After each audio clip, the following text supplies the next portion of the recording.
Dans le prochain épisode de Un si grand soleil. Après une nuit particulièrement mouvementée, Mo, David et Lucille ne se rappellent pas ce qu'il s'est passé et décident de mener l'enquête. Attention, les paragraphes qui suivent contiennent des spoilers sur l'épisode d'Un si grand soleil diffusé demain soir sur France 2. Si vous ne voulez rien savoir, ne lisez pas ce qui suit. Mardi 25 janvier dans Un si grand soleil. Mo, David et Lucille mènent l'enquête. Après une nuit de débauche, Lucille, Mo et David se sont endormis à la plage. Pendant ce temps, un homme découvre que l'on a vandalisé une fenêtre de sa maison. Non loin de là, Inès se lève et constate que sa mère n'est pas là. Henrik essaie bien de faire croire qu'elle est allée chercher le petit déjeuner, mais Inès a bien compris qu'elle n'était pas rentrée de la nuit. Tandis qu'Henrik s'inquiète, la jeune femme pense tout simplement que sa mère a passé la nuit à s'amuser avec ses copines. Juste après, leur discussion est interrompue par un appel de Mo qui assure que tout va bien. Par la suite, Mo réveille Lucille et David. Désorientés, les trois nouveaux amis ont la gueule de bois et ne comprennent pas ce qu'ils font là.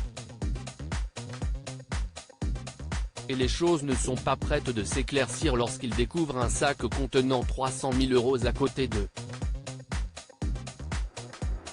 Paniqués, ils tentent de se remémorer leur soirée.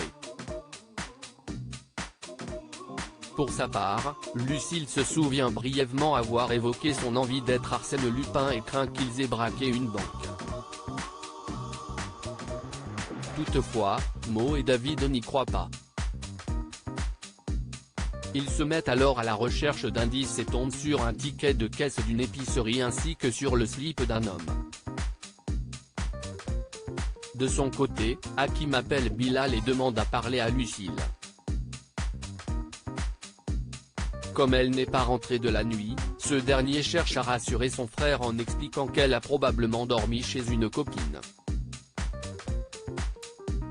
Au commissariat, l'homme dont la maison a été forcée porte plainte et indique qu'on lui a volé 430 000 € en liquide.